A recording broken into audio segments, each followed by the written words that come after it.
Noel Grealish, please. Ken Carla, first of all, I would like to welcome the students and teachers from Clough-to-Ballyclare in County Galway who are here in a tour of Leinster House. They're up the public gallery, so first I'd like to welcome them. Taoiseach, future voters. Taoiseach, during leaders' questions back in September 2017, I raised with you an issue of concern over the future of Apple's plans to build a data centre near Athenry in County Galway. Unfortunately, these concerns proved well grounded in the light of Apple's subsequent decision not to go ahead with that development. At that time, you agreed with me that planning issues, delays in the courts undermined the case for future investment in Ireland, and you said your government intended to act on that. But today, we still have a planning system in place in this country that is riddled with flaws and is ultimately costing us jobs and losing us money. This is an issue for our country as a whole, Taoiseach, but our recent experiences in Galway have certainly led us to the conclusion that the system is well and truly broken. Before Apple, we had a long saga of efforts to solve the Galway City's crippling traffic problems, being frustrated by planning difficulties for decades. Something in the region of €14 million was spent on previous plans to build an outer bypass of the city, all of which proved to be money down the drain as it got nowhere. Taoiseach, the current N6 Ring Road project will have countless more millions spent on it, with absolutely no guarantee at the end of the day that we will get the right decision and a road built. This issue is causing massive headaches for road users in Galway and also for homeowners who cannot sell their houses and landowners who are being affected by the current plans. The latest fiasco has seen the Galway Hospice being refused planning permission for a brand new hospice on the grounds of Merlin Park Hospital. Again, this is a much needed facility for which there is massive public support in Galway. It was granted planning permission by Galway City Council, it was appealed to on board Pernala, and an inspector recommended that it be granted. But in one of those curious decisions, the board of the Planning Authority ignored the inspector's advice and refused the permission. Taoiseach, when is there going to be a major overhaul of our planning laws to eliminate costly delays?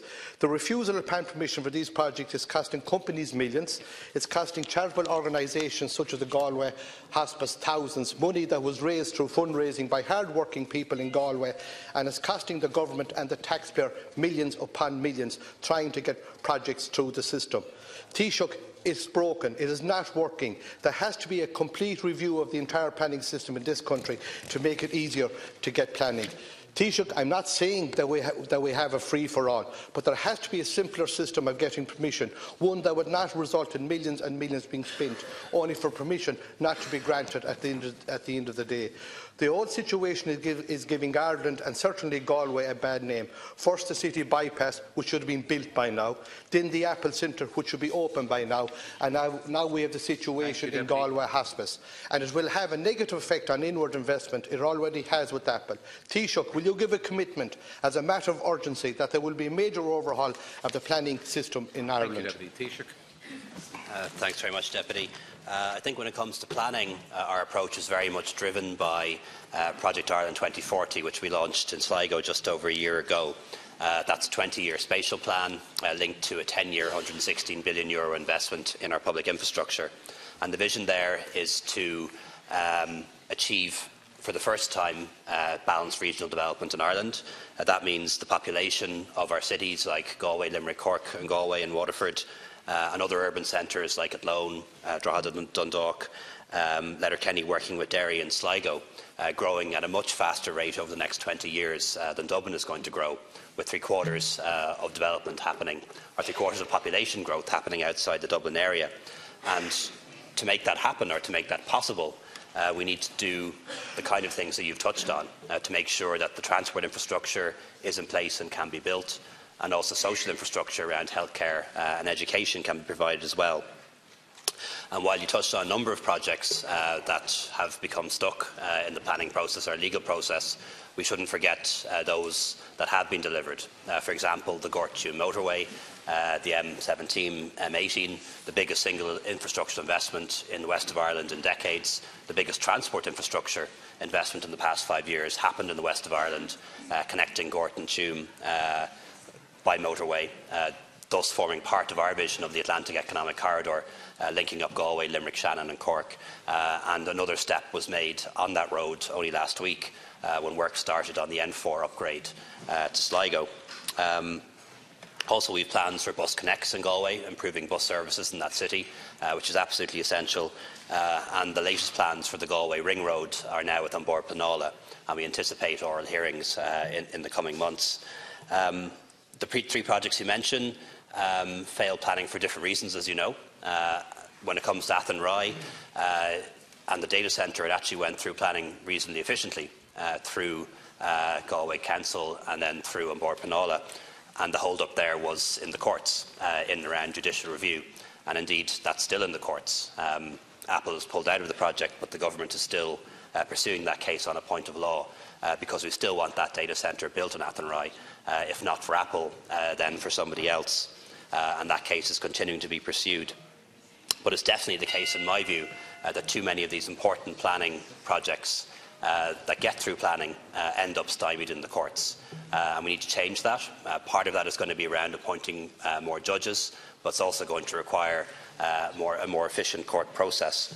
And some of it's legislative as well. So, for example, we've amended the Strategic Infrastructure Act to include data centres in that, and Minister Murphy will bring forward a planning bill in the next few months to change the law around judicial review, to make it a little bit less easy for people to judicial review planning decisions, reducing the notice period and also requiring that people have proper locus standi before taking these cases. But we always have to balance the rights, the understandable desire by us to get things done, to get projects built, but also need to balance that with the rights of individuals to object, to say that the impact on their community is too harsh, and also take into account the impact on the environment. Taoiseach, I appreciate that some changes have been made in an effort to ease the way for certain types of planning projects to get planning permission, but that's not enough. We still have good projects supported by the vast majority of people being endlessly bogged down in complexities of our current planning system. As I said earlier, Taoiseach, it is costing us jobs and it's costing us money. We all know by now how Apple announced plans for a data centre in Denmark around the same time as it announced its Athenry Centre plans. That's up and running, and a second Apple Centre in Denmark is due to commence operation the second quarter of this year. 2 months ago, Taoiseach, Google announced plans for another huge data centre in southern Denmark, which economists predict will bring a boost of 740 million to the Danish economy during construction. There was little chance of Ireland ever being considered for that project in light of Apple's experience here. Make no mistake, all of the other major global companies are well aware of Apple's debacle, and who knows that decisions in relation to investments may have been revised as a result. And with uncertainty of Brexit, we cannot afford to lose out on any opportunities to boost the economy. We need an immediate and complete overhaul of our planning system before things can get better. Thank you very much. Taoiseach, to conclude, please. It was an enormous, or certainly of enormous regret to me and to government that the data centre at Athenry didn't go ahead.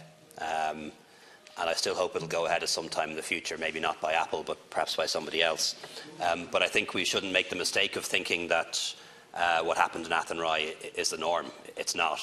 Data centres have been built and are being built all over Ireland for other companies like Amazon and Facebook, for example, and it hasn't deterred other companies from investing in Ireland or building data centres in Ireland. It is understood that was an exceptional situation and wasn't a failure of the planning process. In fairness to the Council and to An Taoiseach, it was in the courts that got stuck. But in terms of reforms, and I accept we need to make reforms, they have to happen in a few areas. First of all, there's greater use of the Strategic Infrastructure Act to fast-track planning.